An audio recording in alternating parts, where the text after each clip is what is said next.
I spent days getting decorations, catering, and everything ready for Christmas with my family at my lakeside cottage. But when I got there, the door chain was locked, and my sister said, "Don't make a scene. You know how it is." I could hear my parents laughing behind her, so I had no choice but to call 911. Can you imagine dedicating months to planning the perfect family Christmas, only to find yourself locked out of your own home on Christmas Eve, while your family laughs and celebrates inside?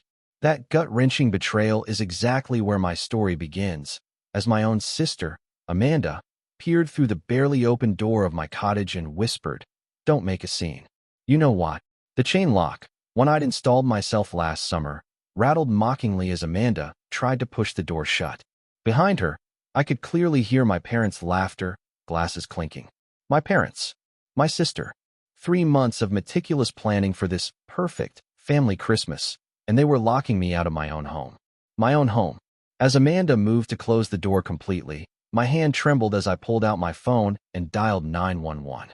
The dispatcher's voice, almost bored, asked, "Sir, you're saying you've been locked out of your own property?" Her skepticism was a punch to the gut, even through the phone line. The December air bit at my face, my breath puffing out in clouds, but I forced my voice steady. "Yes," I said, balancing the phone between my ear and shoulder as I carefully set down a heavy box of presents on the snow-covered porch. "That's exactly what I'm saying. This is my property. I've owned this lakeside cottage for 5 years. See, this place wasn't just a cottage. It was my entire world. 5 years ago, after my grandpa John passed away, he left me this place on Evergreen Lake. It wasn't just some inheritance, it was the place.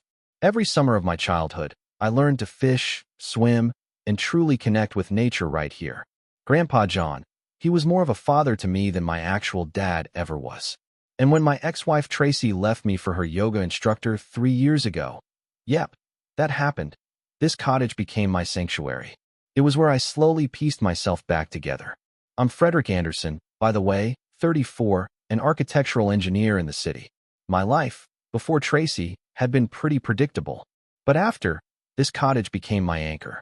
I spent every single weekend for the past year pouring my heart and soul into renovating it. I turned what used to be a rustic fishing cabin into this unbelievably cozy, modern retreat. New hardwood floors, a state-of-the-art kitchen with granite, a master bathroom that could seriously rival any luxury hotel. But I was so careful to keep its charm, you know?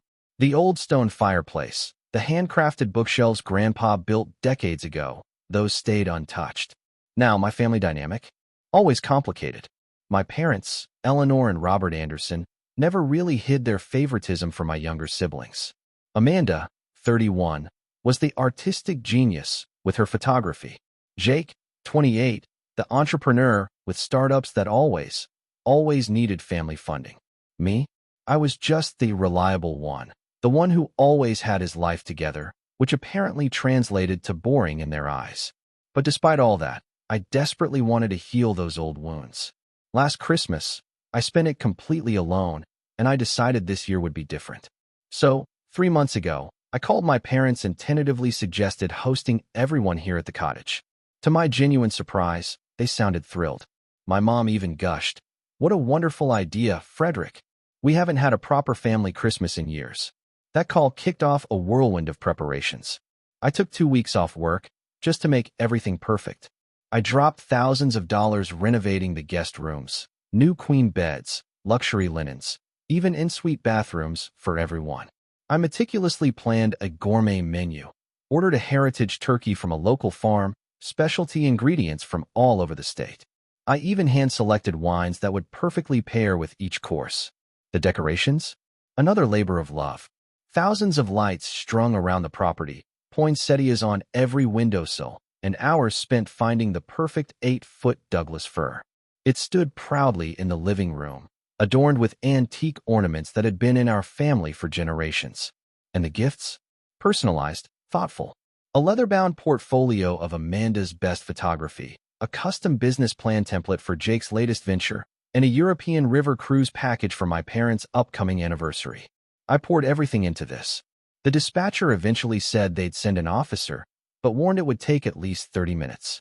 More lights were flickering on inside my cottage. I saw silhouettes moving around what should have been my living room. I hung up, trying to suppress the growing panic, and decided to try the back door. Trudging through ankle-deep snow, the sounds of laughter and music from inside grew louder. Anger and sheer confusion battled in my mind. What possible reason could they have for this? When I reached the back, I instinctively went for the loose brick in the patio wall, my spare keys hiding spot. It was empty. My heart just sank. This wasn't some misunderstanding. This was deliberate. Someone had taken my key. My own family had intentionally locked me out. I tried peering through the back windows, but the curtains were drawn tight.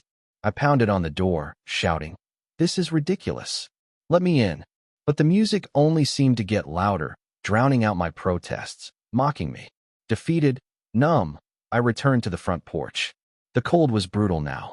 My breath plumed visible in the rapidly dropping temperatures, predicted to hit 15 degrees. I pulled my coat tighter, my mind screaming with questions. Why? Why would they do this? After all the effort, all the love I'd poured into this. And who else was even in there? I'd planned for my parents, Amanda, Jake, and Amanda's boyfriend.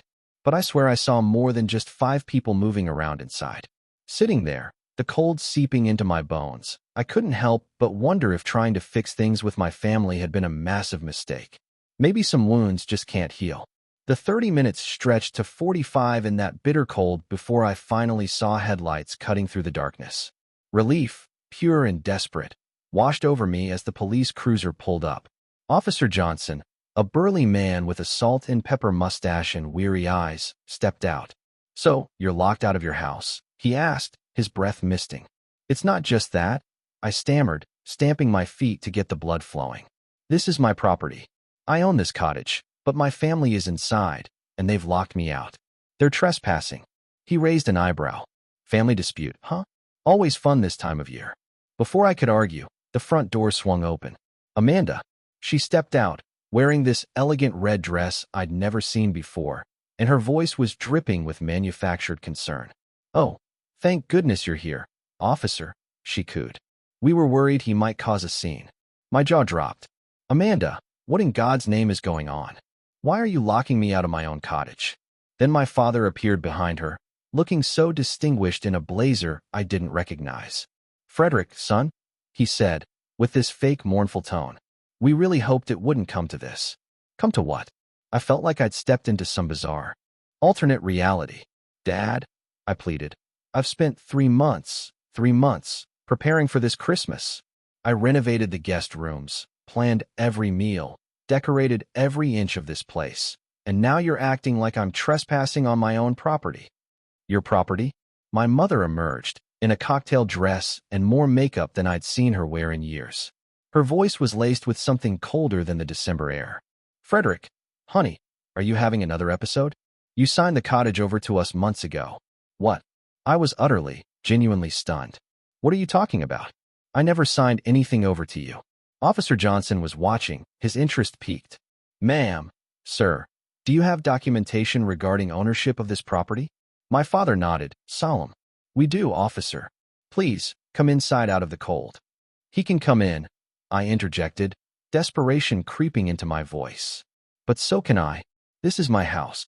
My mother placed a hand on the officer's arm, her voice now a stage whisper. "Officer, we're very concerned about Frederick's mental state. He's been under a lot of stress at work, and this isn't the first time he's had memory issues.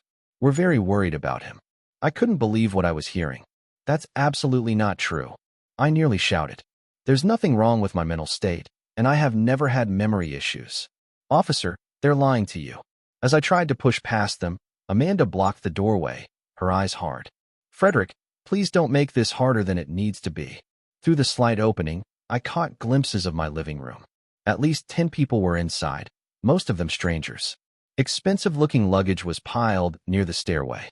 The beautiful Christmas tree I'd so carefully decorated was now adorned with different ornaments, and the presents I'd wrapped and placed beneath it were completely gone. "Who are all those people?" I demanded. "What is going on here?" Officer Johnson frowned at me. "Sir, please wait here on the porch while I speak with your family and review their documentation." The door slammed shut before I could even protest. I paced the porch, watching through the windows as Officer Johnson examined papers my father handed him. My mother, the perfect picture of a distraught parent, dabbed at her eyes with a tissue. My father, comforting her, played the role of the concerned husband dealing with a troubled son. It felt like an eternity before Officer Johnson emerged with my father and sister. He held a document.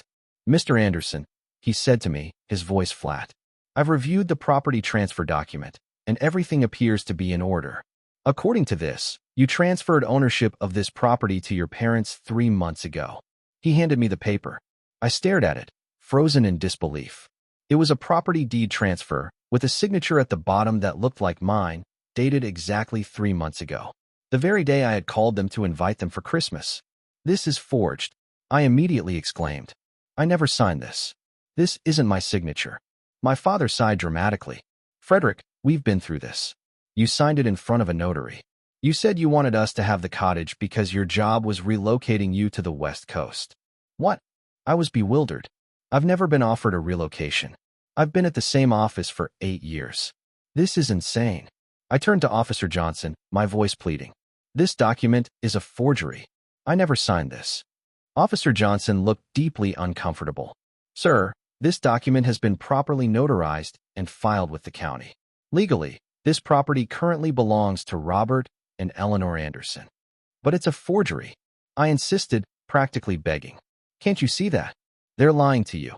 My mother had rejoined us on the porch, fake tears streaming down her face. "We've been so worried about these episodes. His doctor said stress could trigger them, but we never thought it would get this bad. I don't have a doctor for episodes." I was nearly shouting now. "They're making this all up." Officer Johnson placed a hand on my shoulder. "Mr. Anderson, I think it would be best if you left to cool down for now. This appears to be a civil matter regarding property ownership, not a criminal trespassing situation. So, you're not going to do anything?" I couldn't believe what I was hearing. "If you believe the document is fraudulent, you'll need to take that up in civil court," he explained. "But tonight, based on the documentation I've seen, these people have a legal right to be here."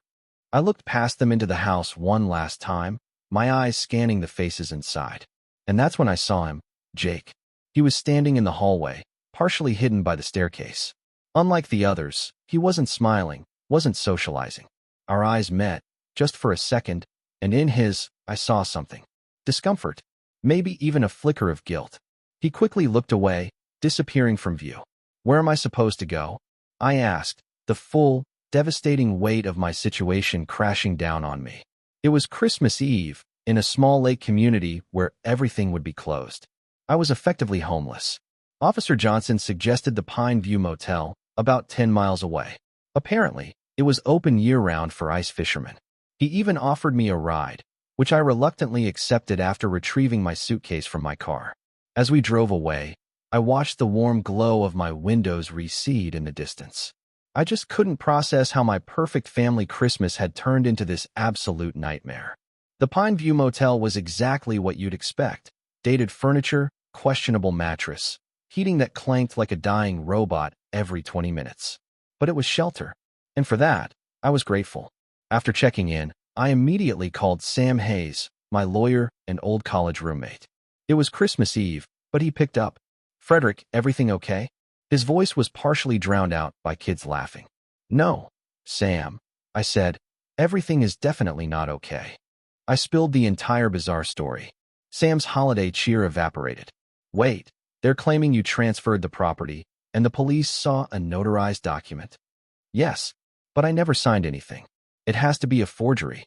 I could hear him moving to a quieter room. "The problem is, Frederick, if it's properly filed with the county and has a notary seal, that carries a lot of legal weight. I can pull the records after the holiday, but courts take notarized documents very seriously." My frustration boiled over.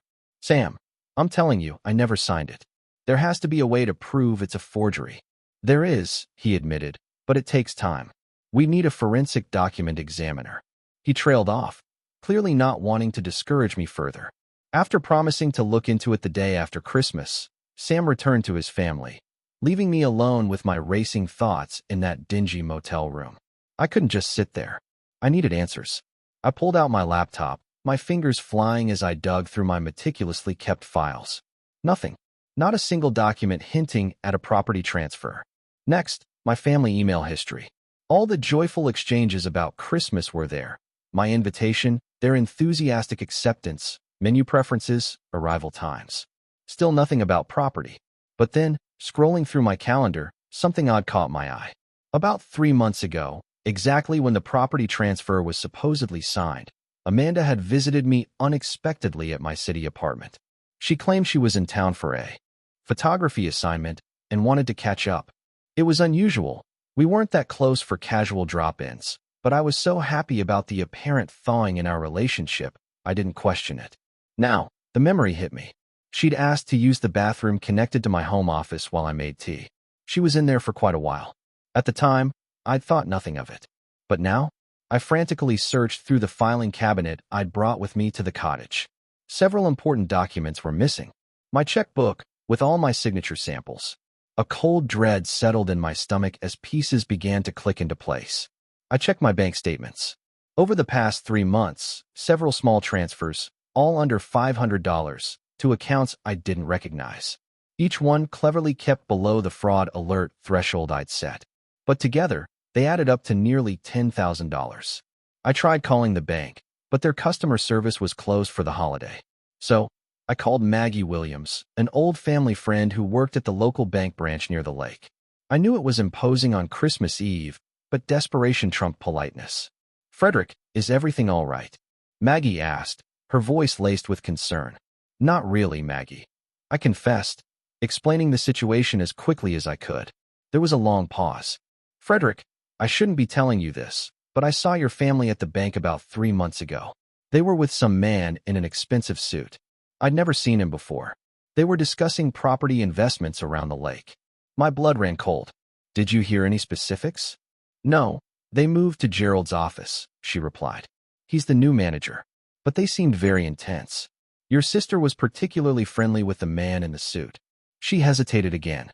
"Frederick, there have been rumors about development plans for Evergreen Lake. Some big resort company has been quietly buying up properties." This was a whole new level of information, making my head spin. Evergreen Lake had always been private cottages, small local businesses.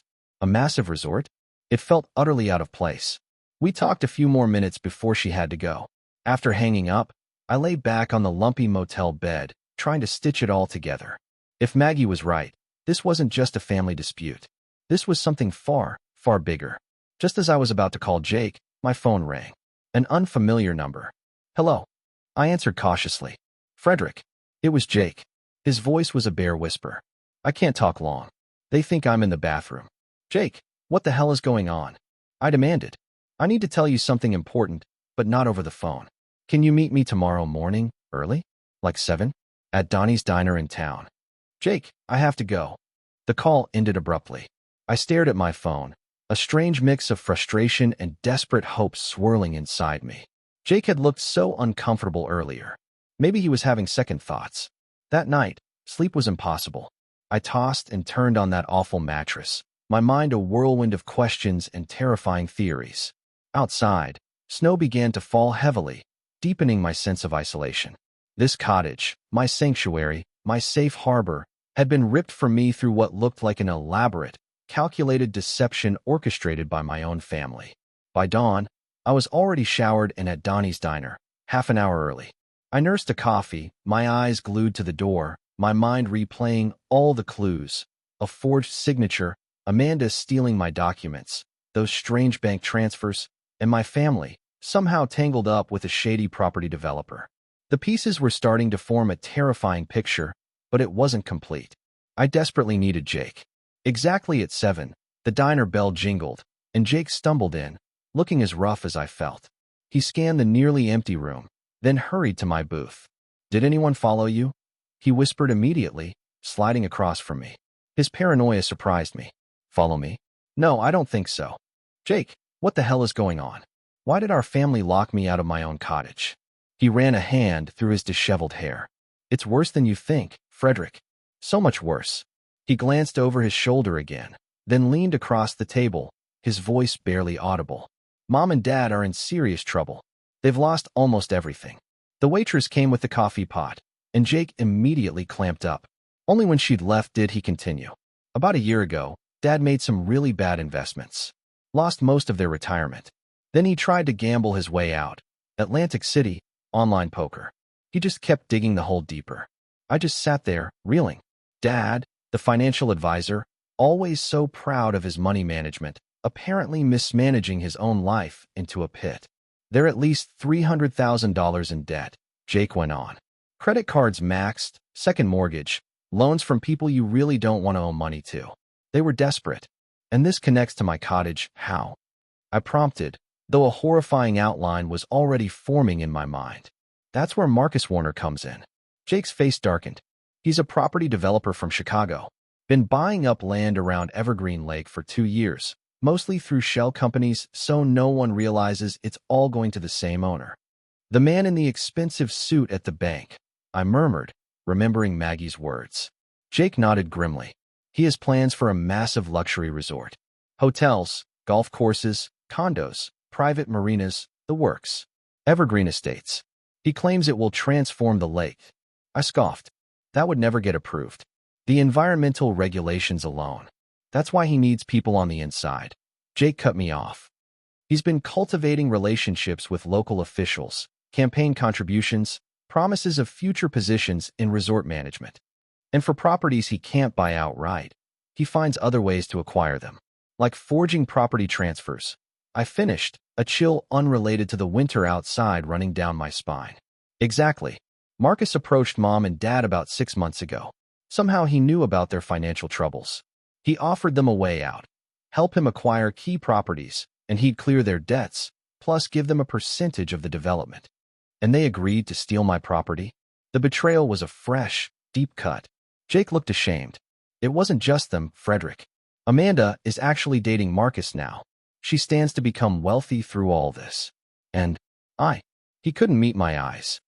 You were part of this, too. I finished for him, my voice tight. At first, yes, he admitted. They pitched it as a family business opportunity. Said you were too straight-laced to ever get involved, that you try to stop the development because of Grandpa's environmental values. Amanda's visit, the signature samples, the hired forgery, the small bank transfers, all of it clicked into place. Test runs. They wanted to see if I'd noticed the small withdrawals. When I didn't, they got bolder. I struggled to keep my voice even. Why are you telling me this now? Jake pulled out his phone, sliding it across the table. Because of what I found yesterday. Scroll through the photos. My anger gave way to pure horror as I swiped through images of documents, plans, contracts, emails. The development wasn't just about luxury. It included provisions for industrial waste disposal, circumventing environmental regulations, and projections for acceptable pollution levels in the lake. Marcus doesn't just want to build a resort, Jake explained, his voice grim. He needs a place to handle waste from his other properties and industrial partners. Evergreen Lake is perfect, remote enough that few would notice at first, with enough water volume to dilute the evidence. This is criminal. I breathed, still scrolling. This would destroy the lake ecosystem. Grandpa spent his life protecting this lake. He was on the original conservation committee. I know. Jake took his phone back. When I found these documents in Marcus's briefcase yesterday, I couldn't keep pretending this was just about money anymore. The lake would be dead within 5 years if these plans go through. Just then, his phone buzzed. His face went pale. What is it? I asked. Marcus knows some documents are missing. They're checking everyone's phones and belongings. He stood abruptly. I need to get back and act normal before they realize I'm gone. They think I went for an early morning run. Jake, we need to take this to the authorities. It's not that simple. He looked me dead in the eye. Marcus has connections with the local police. Why do you think Officer Johnson was so quick to accept that property transfer? We need more evidence, and we need to be careful about who we trust. Jake glanced toward the diner window, his eyes widening. Oh no. I followed his gaze. A black SUV was cruising slowly through the parking lot. A man in the passenger seat was scanning the diner. That's one of Marcus' security guys. Jake whispered urgently. They must have tracked my phone. You need to go now. Come with me. I urged. Jake shook his head. I need to delete these photos and act normal. If they realize we're both onto them, they'll destroy all the evidence. Go out the back. I'll contact you when I can. Before I could protest, he was walking toward the front door, feigning casualness. I dropped some cash on the table and made a hurried exit through the kitchen, explaining to a confused but amused waitress that I needed a quick escape. As I slipped into the alley, I heard the diner door chime. I didn't wait to see who it was. I raced to my car, parked a block away, constantly checking my rearview mirror.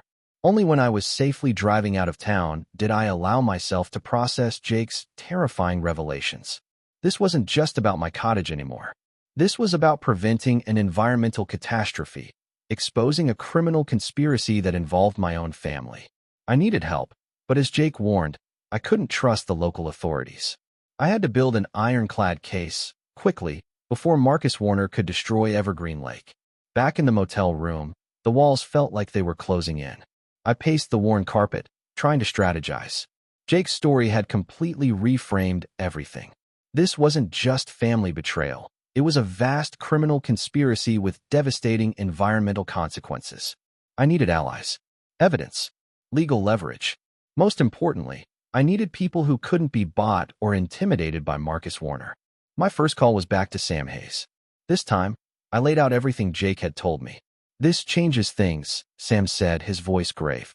"If Warner has local officials in his pocket, we can't rely on normal channels. We need to go above their heads. State-level EPA, maybe even federal." "What about the property theft?" I asked, still reeling from that personal blow. "That's still important," he replied. "But frankly, it might be easier to address as part of the larger case against Warner. Proving forgery takes time. But environmental violations and corruption of public officials? That gets attention fast." Sam promised to make discreet inquiries with his trusted contacts, but he warned me. "If this guy is as connected and unscrupulous as you say, Frederick, he won't hesitate to silence threats to his plans. Be careful." After hanging up, I considered my next move. Jake's word, even with photos, wasn't enough. I needed someone who could thoroughly investigate Warner's operations. With a deep breath, I scrolled through my contacts until I found a name I hadn't called in over 2 years, Caroline Miller. We'd dated for about a year after my divorce, but it ended badly because her work as an investigative reporter always took precedence. The irony wasn't lost on me now. That very quality made her exactly the person I needed. To my surprise, she answered on the first ring. "Frederick Anderson? I never thought I'd see your name on my caller ID again." Her voice was a mix of sarcasm and something else I couldn't quite place. "Hello, Caroline," I said, feeling awkward. "I'm sorry to call out of the blue like this." "Let me guess," she interrupted. "You need something only a nosy reporter can provide." Actually, yes. Honesty was the best policy. I've stumbled onto something big, and I need help from someone I can trust who knows how to dig into corporate dealings. "I'm listening." The professional curiosity in her voice told me I'd made the right call. I explained everything, from being locked out of my cottage to Jake's revelations about Warner's horrific plans for Evergreen Lake. "Warner," she cut in. "Marcus Warner of Warner Development Group." "Yes, that's him." "You know of him?" "Know of him, Frederick? I've been tracking that guy's operations for months. He's been involved in at least 3 questionable development projects across the Midwest. Rumors of environmental violations, bribery, even organized crime connections for financing. But he's careful, always works through shell companies. I've never been able to gather enough concrete evidence for a story. This was better than I'd hoped. "So, you'd be interested in helping me?" "Interested doesn't even begin to cover it," she exclaimed. "If Warner is planning what you described at Evergreen Lake and we can prove it, this would be the break I've been looking for. When can we meet?" We arranged to meet that afternoon at a cafe in the next town over, somewhere discreet. Before heading out, I made one more call to Diane Franklin, an environmental lawyer whose name I'd seen associated with the Evergreen Lake Conservation Trust, the organization Grandpa John had helped establish decades ago. Diane was hesitant at first, calling out of the blue on Christmas Day, but as I outlined the situation, her interest grew. "The trust has been worried about the pattern of property acquisitions around the lake," she confirmed. "We've been monitoring water quality due to rumors, but we hadn't connected it to Warner specifically." She agreed to meet with Caroline and me, bringing all the information the trust had on the lake's environmental status and regulations. By mid-afternoon, the 3 of us, Caroline, Diane, and I, were huddled in a corner booth at Milltown Cafe, just 20 miles from Evergreen Lake. Caroline was already there, her curly red hair, Shorter now, but just as vibrant, bent over a laptop, surrounded by files. She was a whirlwind of research. Diane arrived shortly after, a tall, stern-looking woman in her 50s, reading glasses perched on her head. The environmental regulations around Evergreen Lake are actually quite robust, Diane explained after introductions. Your grandfather was instrumental in establishing those watershed protection ordinances back in the 80s. Which is exactly why Warner needs to acquire properties through less than legal means, Caroline added, swiveling her laptop to show us a complex web of corporate entities. He can't just build whatever he wants, even with corrupt officials. He needs to control enough land to create leverage. And my cottage? I asked, a knot forming in my stomach. Diane studied a map of the lake. Your property is particularly valuable, Frederick. It includes 300 feet of shoreline at the narrowest part of the lake. The original ordinances specifically protect that area as a natural filtration zone. If that were developed, the entire ecosystem could be compromised. Plus, Caroline finished, your property provides the most direct access route for construction equipment to the north side of the lake, where most of Warner's other acquisitions are located. The pieces were all falling into place, chillingly. My cottage wasn't just another property. It was a keystone in Warner's destructive plans. Without it, his entire scheme would be infinitely more difficult and expensive. We spent the next 2 hours hammering out a plan. Caroline would leverage her journalistic contacts to investigate Warner's corporate structure and past developments. Diane would prepare legal briefs on the environmental protections and document any current violations. And I would focus on proving the fraudulent property transfer and securing any additional evidence from Jake. As our meeting wound down, my phone rang. An unfamiliar number. Hello. I answered cautiously. It was my apartment building manager in the city.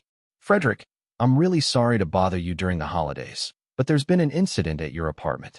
The security alarm was triggered, and when the security company responded, they found your door broken open. Your place has been ransacked. My heart sank. Was anything taken? Hard to say without you here, but your computer is missing, and the place is a mess. The police have been notified, but they're asking if you can come identify what's missing. I'll be there as soon as I can, I promised, then hung up and explained everything to Caroline and Diane. They're looking for Jake's evidence, Caroline said immediately, her eyes narrowing. And trying to intimidate you. It's working, I admitted, feeling exposed. The violation of my home, coming so soon after the theft of my cottage, left me vulnerable. You can't go back to that motel, Diane stated firmly. It's too obvious. You can stay at my guest house. It's isolated, and no one would connect you to me. I gratefully accepted. But first, my apartment. Caroline insisted on coming, saying she needed to document the break-in for the investigation. We agreed to meet Diane the following morning. The 2-hour drive to the city was tense. Caroline kept checking her rearview mirror, ensuring we weren't followed. We talked strategy, piecing together even more details about Warner. Despite the circumstances, I found myself remembering why I'd been so drawn to Caroline in the first place. Her sharp mind, her unwavering determination, and those surprising flashes of humor, even in serious situations. When we finally arrived at my apartment building, the manager met us. The police have already been and gone, he told us. They took fingerprints, but didn't seem hopeful. Said there have been several break-ins in the area recently. The scene inside my apartment was worse than I'd imagined. Drawers were emptied, furniture upended, even picture frames smashed. But amidst the chaos, something stood out. A piece of paper, deliberately placed on my kitchen counter, held down by a coffee mug. It was a printout of an email from my company's HR department, dated yesterday, requesting my presence at a meeting the day after Christmas to discuss concerns raised about recent behavior. The message had been highlighted, and at the bottom, someone had scrawled, "Back off or lose everything." "They're threatening your job now," Caroline observed, carefully photographing the note before picking it up with a tissue. "They want to isolate you completely. Take your property, your home, and now your career." I sank onto the only upright chair in my living room. "This is getting dangerous, Caroline. These people, they have no limits." She knelt in front of me, her expression resolute. "That's exactly why we can't back down, Frederick. People like Warner count on intimidation to silence opposition. If we give in, they'll just move on to their next victim." She took my hand. I promise you, we're going to expose this operation and get your property back. But we need to be smart and careful. We spent an hour salvaging what we could. Most of my important documents were thankfully at the cottage, but I grabbed clothes, toiletries, and a few sentimental items. As we left, my phone buzzed. A text from Jake. They know I helped you. Not safe. Going to stay with college friend. Will call when I can. With another person in hiding and threats escalating, the stakes were clearer than ever. This wasn't just about my cottage anymore. We were fighting against a corrupt system that allowed people like Marcus Warner to steamroll over individuals and environmental protections alike. And somehow, that made me more determined than ever. The next 3 days blurred into a whirlwind of activity. Diane's guest house, a cozy, rustic cabin tucked deep in a pine forest, became our makeshift headquarters. With Caroline's investigative skills, Diane's legal expertise, and my first-hand knowledge of the cottage and my family's involvement, we formed an unlikely but incredibly effective team. Jake remained in hiding, sending periodic text updates from different burner phones. He'd managed to salvage even more evidence from Marcus's briefcase before fleeing and was arranging to get it to us securely.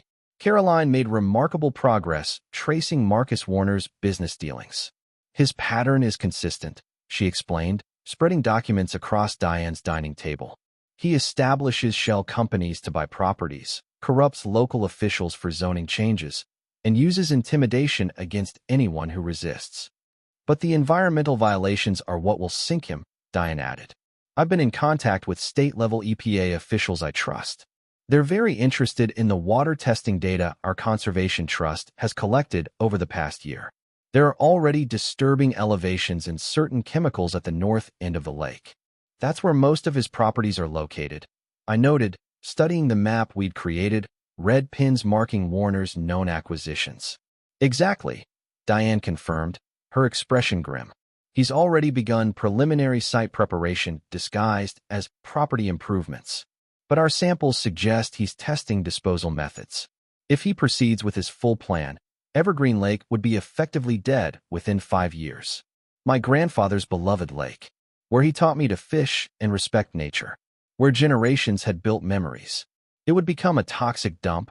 Also, Marcus Warner could cut costs on waste disposal for his other properties. On the morning of the 4th day, we got the break we'd been waiting for. Jake's college roommate delivered the additional documents to a secure drop point Caroline had arranged.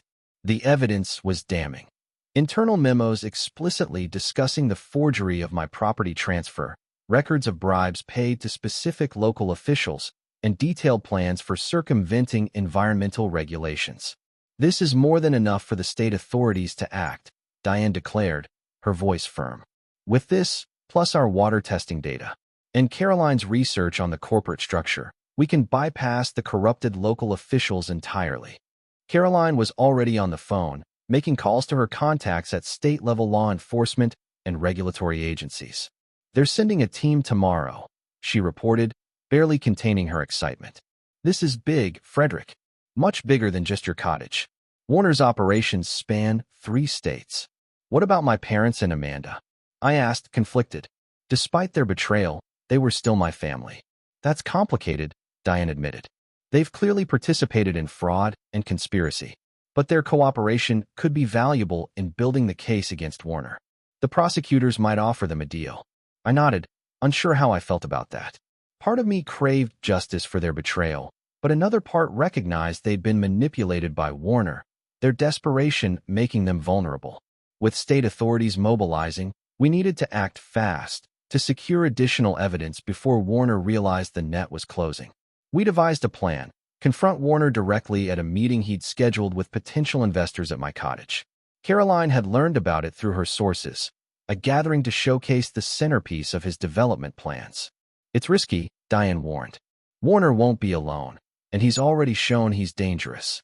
But the distraction will allow the state environmental team to access the North Shore properties without interference, Caroline countered. And Frederick deserves to confront the man who stole his home. I appreciated Caroline's support, but for me, it was more practical. I can wear a recording device, I offered. With Warner surrounded by investors, he'll be trying to impress them. He might say things that further incriminate him. After much discussion, we agreed. Caroline would pose as my legal assistant. Diane would coordinate with the state environmental team, and I would confront Warner directly. We spent the rest of the day preparing, reviewing every piece of evidence, ensuring our recording equipment was flawless. That night, unable to sleep, I stepped out onto the guest house porch. The air was crisp, the stars brilliant in the winter sky. Caroline joined me, pulling a blanket around her shoulders. Nervous about tomorrow? She asked. Terrified, I admitted, but also ready to end this. I keep thinking about Grandpa, how heartbroken he'd be to see what's happening to his beloved lake. From what you've told me about him, Caroline said softly, I think he'd be proud of what you're doing now, fighting back against corruption, protecting the environment he loved. I hope so. I turned to her. Caroline, I want to thank you. You didn't have to help me, especially after how things ended between us. She smiled slightly. Don't get sentimental on me now, Frederick. Besides, this is the biggest story of my career. My editor is already talking Pulitzer. Still, I appreciate it. I hesitated, then added, and I'm sorry for not being more supportive of your work back then. I understand now how important it is. Water under the bridge, she replied, her expression softening. Let's focus on tomorrow. After that, well, we'll see. The next morning, we set out.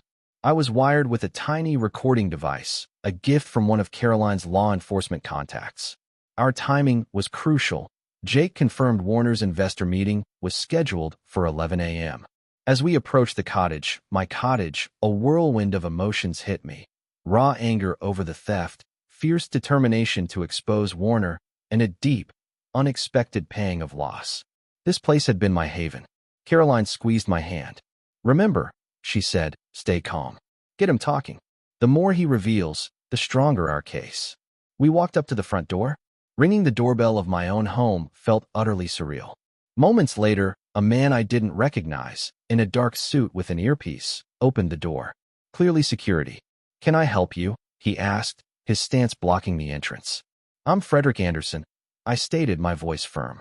This is my property, and I need to speak with Marcus Warner immediately. The man's expression didn't change, but he spoke quietly into a wrist microphone. After a brief exchange, he stepped aside. Mr. Warner will see you in the study. They led us through my home, now transformed with expensive, unfamiliar furniture and artwork that certainly wasn't mine. In the living room, a dozen impeccably dressed business people were examining presentation boards, renderings of a massive resort complex. They looked up, curious, as we passed. The study, once Grandpa's reading room, a place I preserved exactly as he left it, was now a sleek, impersonal office space. Behind the desk sat Marcus Warner, mid-40s, immaculately dressed, radiating the confidence of a man who always got his way. Mr. Anderson, he said smoothly, rising to greet us. I was wondering when you might pay us a visit. And you've brought assistance. His eyes lingered on Caroline, a flicker of recognition. This is my legal consultant, I said, deliberately vague. We're here to discuss the fraudulent transfer of my property and your plans for Evergreen Lake. Warner smiled, but it didn't reach his eyes. Fraudulent? That's a serious accusation. The transfer was properly executed and filed. As for my plans, I'm creating a world-class resort that will bring jobs and prosperity to this backwater region. Along with toxic waste and environmental destruction, Caroline interjected, her voice sharp. Warner's smile faltered. I don't believe we've been introduced, Miss Miller. Caroline Miller. Recognition clicked. His eyes hardened. The reporter. I see. This meeting just became much more interesting. He gestured to his security man. Make sure we're not disturbed. The door closed, leaving just the three of us. Let's speak frankly, Warner said, his pleasant facade dropping away completely. You're out of your depth, both of you. This development will proceed, regardless of your amateur investigation. I have too much invested, and too many important people committed. Including my parents and sister? I asked, wanting to see his reaction. How did you get them involved in your scheme? Warner laughed. A cold, dismissive sound. They were almost embarrassingly eager. Your father's financial mismanagement left them vulnerable. And your sister? Well, Amanda has expensive tastes and limited talents. As for Jake, he was a useful tool, until recently. And my property? I pressed. Why forge a transfer rather than simply make an offer? Your grandfather's environmental protections, Warner replied, waving a hand dismissively. They're attached to the deed. But once the property transferred to your parents, certain reinterpretations became possible. With the right legal team and cooperative officials, of course. You mean with bribes and corruption? Caroline stated flatly. Warner's expression hardened. I prefer to think of it as aligning incentives. Now, what exactly do you hope to accomplish here? Even if you could prove the transfer was improper, which you can't, the development is already approved. The contracts are signed. We know about the waste disposal plans, I countered, hoping to rattle him. We have the water testing data, showing elevated toxins where you've already started preliminary work. For the first time, Warner looked genuinely concerned. Who else knows about this? Before I could answer, the door burst open. Amanda. Her face was pale, distressed. Marcus. The investors are asking about people in boats taking water samples on the North Shore. Warner's face contorted with pure rage. What? Get security down there immediately. As he moved towards the door, I stepped directly into his path. It's too late, Warner, I said, feeling a surge of power. State environmental protection agents and law enforcement are already collecting evidence. They have everything. The forged documents, the bribery records, the environmental testing data, your internal memos about waste disposal. You're bluffing, he snarled, but uncertainty had crept into his voice. Am I? I nodded toward Caroline.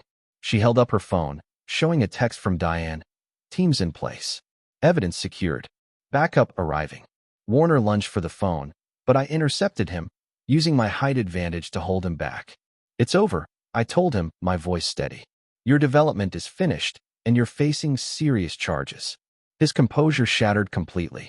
You think you've won. Your family was part of this from the beginning. They'll go down with me. That's their choice, I replied calmly. They chose greed over family. Now they'll face the consequences. Amanda had watched this exchange with growing horror. Marcus, what is he talking about? You said this was all legal. That Frederick had agreed to the transfer, but was having memory problems. Warner ignored her, focusing his rage back on me. You don't understand what you're interfering with. This development has backing from people you don't want as enemies. Before I could respond, a commotion erupted from the main room. Raised voices, heavy footsteps, and then the unmistakable announcement. State police. Everyone, remain where you are. Warner made a desperate move, shoving past Amanda and sprinting toward the rear of the cottage. I followed, chasing him through the kitchen and out onto the back porch. He headed for the dock where a boat was moored. Warner, stop! I yelled, gaining on him as he slipped on the icy path. We prepared for this. Diane had boats positioned on the lake to intercept any escape. As Warner reached the dock, my father appeared from around the boathouse, looking utterly confused by the chaos. But seeing Warner running and me in pursuit, he made a split-second decision that shocked me to my core. He stepped directly into Warner's path, blocking his escape. Robert, get out of my way, Warner demanded. My father stood firm. No, Marcus. This has gone far enough. Warner tried to shove past him, but my father, despite being 20 years older, grabbed hold. They struggled at the edge of the dock, teetering precariously over the icy water. I reached them just as Warner broke free of my father's grip. In his desperate attempt to escape, Warner made a fatal miscalculation, trying to leap from the dock to the boat. His foot caught the mooring line, and with a startled shout, he plunged into the frigid lake. The shock of that freezing water seemed to instantly drain all the fight from him. He flailed, gasping, clearly not a strong swimmer. Despite everything he had done, I couldn't just stand there and watch him drown. I grabbed a life ring from the dock and hurled it toward him. My father helped me pull him to safety. As Warner lay there, coughing and shivering on the dock, state police officers caught up to us, quickly taking him into custody. More officers were leading my mother and Amanda from the cottage, along with several of Warner's associates. My father, looking suddenly old and utterly defeated, turned to me. Frederick, I don't expect you to forgive me. What we did was unforgivable. But when I saw what was really happening, what Marcus planned for the lake, I couldn't let it continue. I didn't know what to say. The betrayal was still too raw, the hurt too deep. But something had shifted. My father had, ultimately, chosen the right side, even if it was agonizingly late. As the officers led my father away, Caroline joined me on the dock. They found everything, she reported. Documents, computer records, even cash payoffs to local officials. Warner's operation is completely exposed. I looked at my cottage, now swarming with law enforcement and environmental officials. This wasn't the Christmas I had planned, but somehow it felt right. My grandfather had dedicated his life to protecting Evergreen Lake. And now, in my own way, I had continued his legacy. What happens now? I asked her. Caroline took my hand. Now we make sure justice is served. And then, Frederick, you rebuild. 6 months later, I stood on the dock of my lakeside cottage, watching the sunset paint the water in shades of gold and crimson. It had been an impossibly long road to reclaim my property and, in a way, my life. But standing there now, in the gentle early summer evening, a profound sense of peace settled over me, a feeling I hadn't known in far too long. The legal proceedings against Marcus Warner and his associates moved with surprising speed, fueled by the mountain of evidence we'd gathered and the high-profile nature of his environmental crimes. Warner himself was now awaiting sentencing, having pleaded guilty to multiple charges: fraud, bribery, conspiracy, and environmental violations. His plea deal demanded full cooperation, which had implicated dozens of corrupt officials and business associates across 3 states. My parents also made plea agreements, acknowledging their roles in the property theft and conspiracy. Their cooperation earned them reduced sentences. My father would serve 1 year in a minimum security facility, while my mother received probation and community service. They were also ordered to make financial restitution to me and the other victims of Warner's schemes. The cottage had been legally returned to me within weeks, though it took much longer to undo Warner's garish interior changes. I painstakingly restored Grandpa's reading room, replacing the antique desk and bookshelves they'd removed. Slowly, piece by piece, the rest of the cottage returned to its former self, erasing Warner's attempt to transform it into a sleek, soulless executive retreat. Amanda? She moved to California, unable to face the community or the family after the scandal. Our relationship remained strained, punctuated by only occasional, tense phone calls. She'd avoided jail time by cooperating extensively with prosecutors, but the whole experience had clearly shaken her. In our last conversation, she almost apologized, saying only that she never thought it would go so far. Jake, on the other hand, became an unexpected, incredible ally. His early decision to help me was crucial in exposing Warner's entire scheme. He now worked with the Evergreen Lake Conservation Trust, using his business background to secure the lake's long-term protection. We'd begun rebuilding our relationship, finding solid ground in our shared commitment to Grandpa's legacy. And the most unexpected development? Caroline. What started as a professional alliance rekindled feelings we'd both thought were long buried. We were taking things slowly, both wary of past mistakes, but the shared intensity of the past months had forged a bond neither of us could deny. Penny, for your thoughts? Caroline's voice broke into my reverie as she joined me on the dock, 2 glasses of iced tea in hand. Just reflecting, I replied, taking a glass. 6 months ago, I was locked, out in the cold, watching my family celebrate Christmas in my stolen home. Now Warner's going to prison, she finished, a soft smile playing on her lips. The lake is protected under a new conservation agreement, and you're hosting a community celebration. She gestured towards the cottage, where preparations were already buzzing for tomorrow's event. The Evergreen Lake Summer Festival, my idea. A way to bring the community together after the divisive scandal. The lakefront property would be open to the public for a day of swimming, boating, environmental education, and a fundraiser for the expanded Conservation Trust. Do you think Grandpa would be proud? Caroline asked, knowing how often my thoughts turned to him. I think he would, I said after a moment, looking out at the shimmering water. Not just because we stopped Warner, but because something better came from it. The lake has stronger protections now than ever before. And people around here have a new appreciation for what they almost lost. The crunch of car tires on gravel announced a new arrival. Jake. He stepped out of his truck, waving as he spotted us on the dock. He was carrying rolled-up posters for tomorrow's educational displays. The state environmental team just confirmed they'll have a booth, he called, approaching with a grin. And 3 more local businesses signed up as sponsors. This is going to be bigger than we planned. That's great news, I replied, genuinely thrilled. The community's enthusiasm for the festival had exceeded all expectations. As the three of us walked back to the cottage, I reflected on how dramatically my life had changed since that awful Christmas. The family I'd so desperately tried to reconnect with had betrayed me in the worst possible way. Yet, from that very betrayal, new relationships had blossomed, stronger community bonds had formed, and I'd found a deeper, more profound connection to my grandfather's values. Diane was already at the cottage, directing volunteers and setting up tables and displays. The governor's office called, she announced as we walked in. They're sending a representative to announce the new lake protection legislation. They're calling it the Anderson Conservation Act, in honor of your grandfather. That news hit me with an unexpected, powerful emotion. Grandpa had spent decades fighting for Evergreen Lake's protection, often with little recognition or support. Now, his name would be permanently associated with the expanded conservation efforts that resulted from exposing Warner's scheme. He would have hated all the fuss, I said, smiling through sudden tears. But he would have loved the result. As evening fell, the last volunteers departed. Caroline, Jake, Diane, and I sat on the porch, looking out over the tranquil lake. The water reflected the first stars appearing in the deepening blue sky, undisturbed now by development threats or toxic contamination. You know, Jake said thoughtfully, when all this started, I was just thinking about money. Warner made it sound so reasonable. Progress, development, jobs. He shook his head. I never stopped to consider what we were really trading away.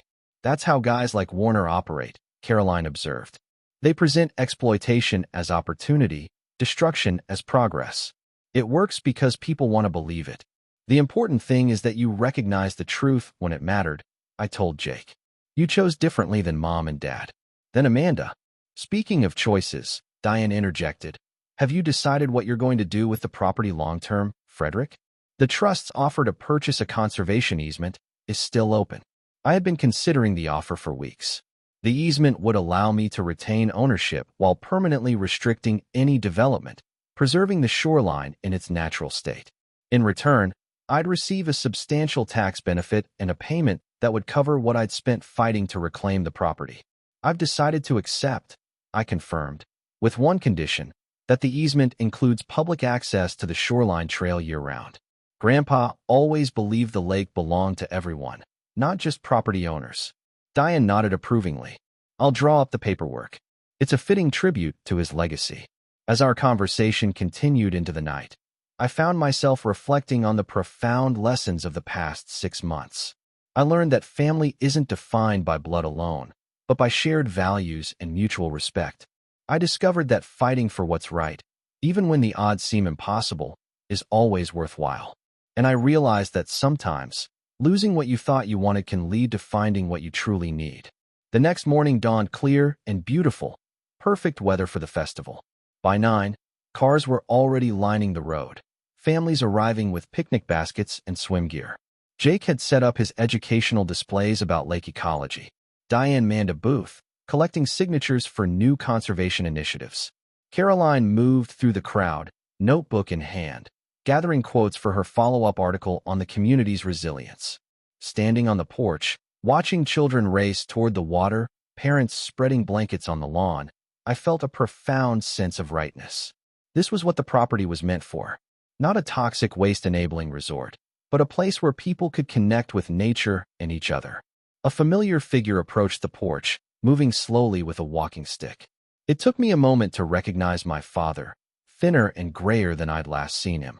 His plea agreement had allowed him to delay his sentence until the environmental remediation work was complete. Frederick, he said hesitantly, stopping at the bottom of the steps. I wasn't sure if I should come today. I studied him, still processing my complicated feelings. Why did you? To see what you've created here, he replied, gesturing to the festival. And to tell you something I should have said years ago. I'm proud of you, son. What you've done for this lake, for this community. It's remarkable. The words I'd yearned to hear for so long now brought a confusing mix of emotions. It's a little late for that, don't you think? He nodded sadly. Far too late. I know that. I'm not asking for forgiveness, Frederick. I just wanted you to know that I recognize the man you've become, even if I played no part in it. Your grandfather would be proud, too. I didn't invite him up to the porch, but I did descend the steps to stand beside him. You're right about one thing, I said. I'm not doing this for forgiveness. Yours or mine. I'm doing it because it's right. Because this place matters. I understand that now, he said quietly. Too late to matter, but I do understand. We stood in silence, watching the festival unfold. Finally, I said, you should see the educational displays before you go. Jake did a good job with them. A hint of hope flickered in his eyes. Jake's here? I'd like to see him before I go away. He's down by the dock, I replied, making no promises about how Jake would receive him. As my father walked slowly toward the lake, Caroline joined me. Everything okay? Getting there, I answered honestly. One day at a time. The festival continued throughout the day, exceeding all expectations. The governor's representative arrived, announcing the Anderson Conservation Act, prompting cheers from the assembled crowd. Local businesses donated food and drinks, musicians played near the boathouse, and children reveled in nature-themed games.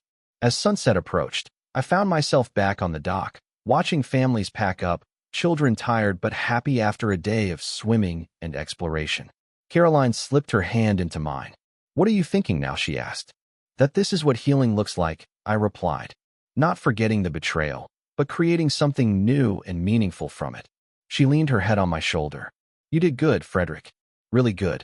Later that evening, after the last visitors had departed and we'd cleaned up the festival grounds, I gathered with my new family, Caroline, Jake, Diane, and several neighbors who had become close friends during our fight against Warner.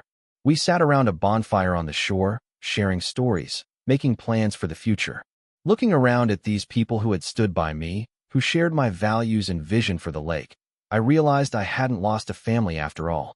I'd found a better one. One built on honesty, mutual respect, and shared purpose. The cottage would always be special, a connection to my grandfather and the values he instilled. But now, it represented something more, a reminder that sometimes the most painful betrayals can lead to unexpected blessings, and that fighting for what matters, no matter the personal cost, is always the right choice. As the fire burned low and stars reflected on the peaceful lake, I felt a deep sense of gratitude for the journey, difficult as it had been, that had brought me here. I had lost my family's love, but gained something far more valuable, a life of integrity, purpose, and authentic connection. If you've ever faced betrayal from those closest to you, I hope my story offers some comfort. Sometimes the hardest challenges reveal our true strength and lead us to where we're meant to be. Have you ever discovered unexpected gifts in your most difficult moments? I'd love to hear your stories in the comments. And if you found meaning in this journey, please like and subscribe for more real-life experiences. Share with someone who might need to hear that even from our darkest moments, something beautiful can emerge. Thank you for listening, and may you find peace and purpose in your own life's unexpected turns.